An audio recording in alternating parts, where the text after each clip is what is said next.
अस्सलामुअलैकुम वरहमतुल्लाहि वबरकातुहू।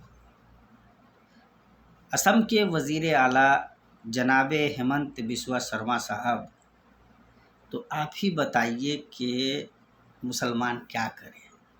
सीना सामने रख दे कि आप अच्छे से निशाना लगाइए और छलनी छलनी कर दीजिए। और कितने मुसलमानों को मारने का इरादा है आपका, अच्छे तरीके से बता दीजिए। सबको ख़त्म करना है या कोई ख़ास टारगेट है आपका, क्लियर कर दीजिए। बीजेपी से भी यही गुजारिश है, बता दीजिए भाई कि ये जो जेनोसाइड करने का आपका इरादा है, कत्ले आम का, जो आप ये निशाना लगा रहे हैं, निशाना ख़ता नहीं कर रहा है और आपको कोई मर्सी भी नहीं करनी है, कोई हमदर्दी नहीं दिखलानी है, तो कितने करोड़ मुसलमानों को मारने का इरादा है। और जब यही इरादा है तो अभी तो सिर्फ 10 लाख लोगों ने देखा था, काहे डिलीट कर दिए। यही आपका चरित्र है, यही आपकी आइडियोलॉजी है, यही आपकी पहचान है, तो घबरा क्यों गए। बहादुर लोग तो अपने स्टैंड पे बाकी रहते हैं। और हेमंत बिस्वा शर्मा साहब, आपको तो कोई कुछ भी नहीं कह सकता भाई।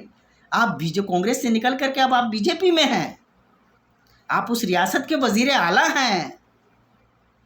और बीजेपी में जाने के बाद किसी पे हाथ वाथ नहीं उठाया जा सकता है, कोई कानून वानून काम नहीं करता है।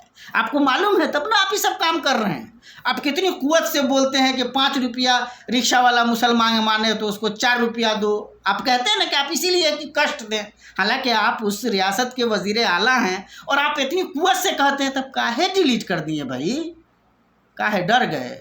आपको डरने की थोड़ी ज़रूरत है। सुप्रीम कोर्ट भी नहीं जा रहा है कोई इंटरफेयर करने, हाई कोर्ट तो ऐसे भी आपके अंडर में होगा, वो कहाँ इस तरह की कोई ताकत कुव्वत दिखलावेगा। तो आप काहे डर गए, उसको रहने देते। अभी 10 लाख लोग देखे थे, पूरी दुनिया देखती और हमारे देश का बड़ा नाम होता।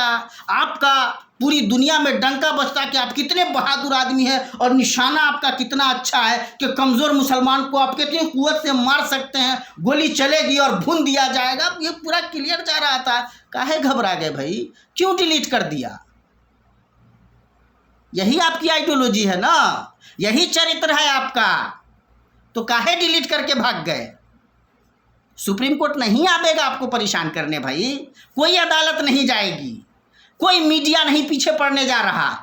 सब लोगों को पता है कि कब बोलना है और कब नहीं बोलना है। देश में कोई हंगामा नहीं है, ये थोड़ा बहुत सोशल मीडिया पे है, ख़त्म हो जाएगा। किसी mainstream मीडिया को भी परेशानी नहीं है, तो आप क्यों इतनी जल्दी आप हताशा हो गए भाई। स्टैंड पे कायम रहना चाहिए और रहिए।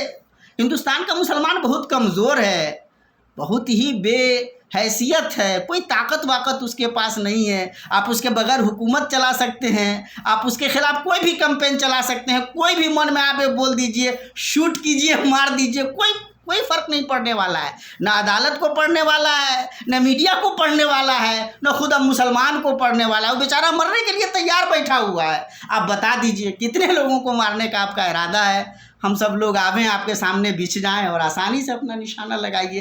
ताकत आपके हाथ में है, मनसब आपके हाथ में है, देश आपके हाथ में है। आप बिल्कुल नंगा नाच नाच सकते हैं, इसीलिए तो मिली हुई है ताकत की ताकत दिखलाइए, मारिए लोगों को, जान लीजिए, शूट कीजिए। कौन रोक रहा है आपको, नहीं कोई रोकेगा।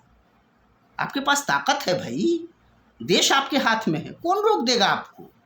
और इस रास्ते से लोग बहुत आगे बढ़ते हैं।